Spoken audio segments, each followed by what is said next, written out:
Vamos lá, princípios e agentes públicos. Vamos resolver uma bateria de exercícios rápida. No acompanhamento de uma obra, há uma distinção entre a figura do gestor do contrato e a do fiscal do contrato.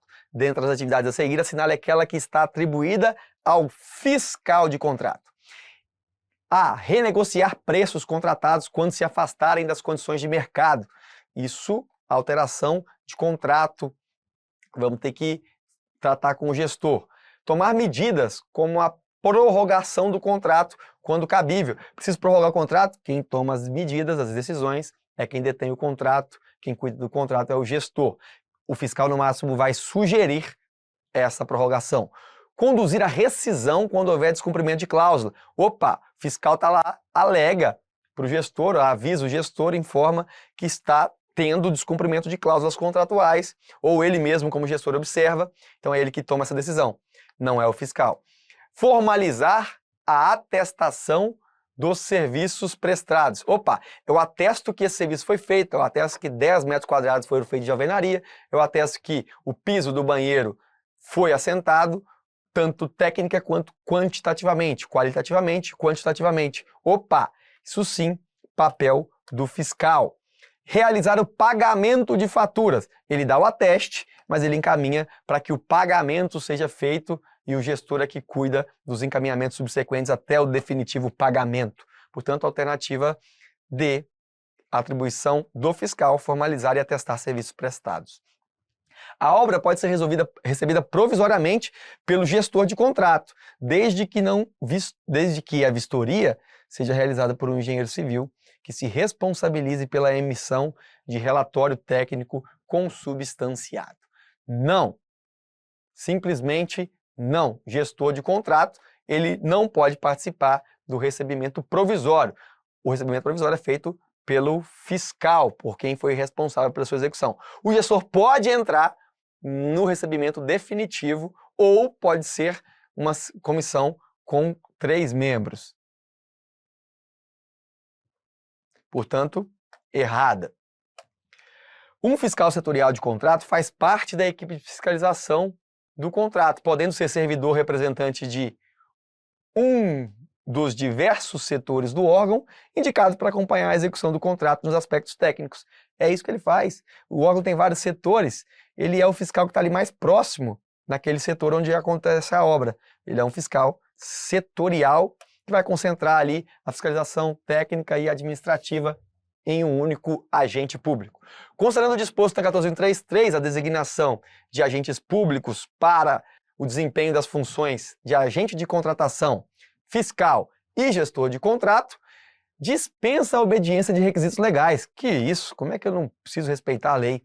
Deve recair sobre servidor efetivo ou empregado público do quadro permanente de órgão licitante, sob pena de nulidade absoluta do ato de designação. Deve não, mas é preferencialmente esses caras. Deve obediência ao princípio da segregação de funções, o qual não se aplica aos órgãos de assessoramento jurídico e controle interno da administração. Não, eu preciso segregar aqui quem faz o controle, não pode ser quem toma a decisão, quem executa.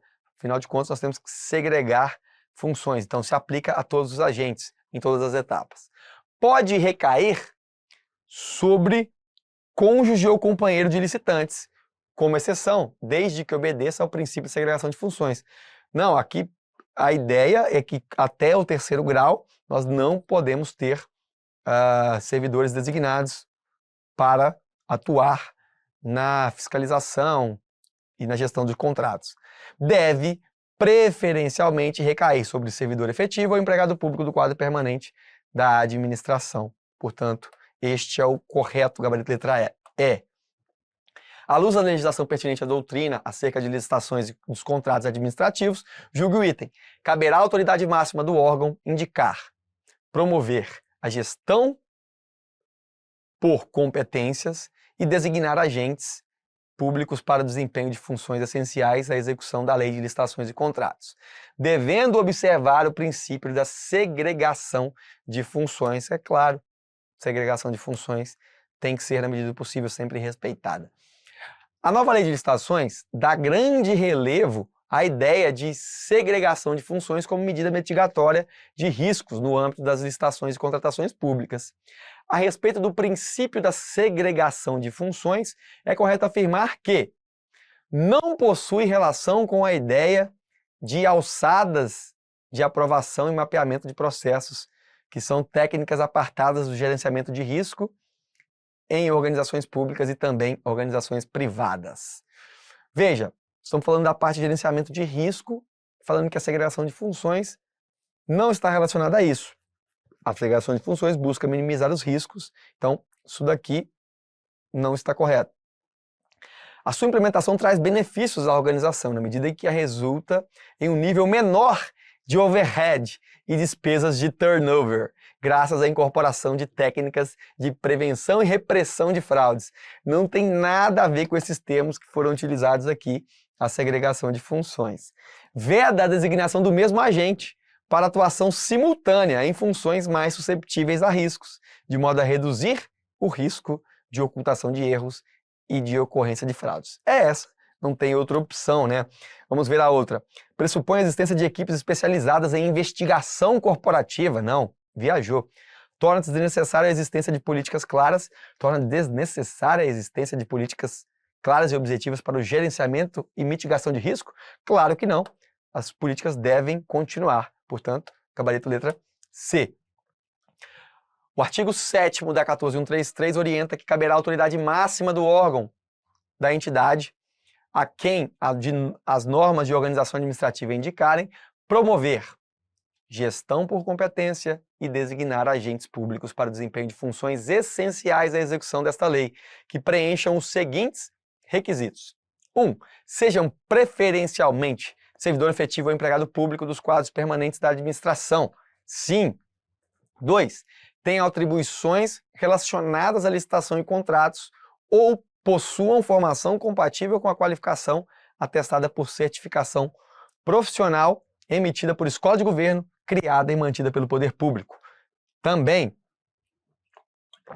3. Não sejam cônjuge ou companheiro de licitantes ou contratantes habitual da administração, nem tenham com eles vínculo de parentesco colateral ou por afinidade até o 3º grau, ou de natureza técnica, comercial, econômica, financeira, trabalhista e civil.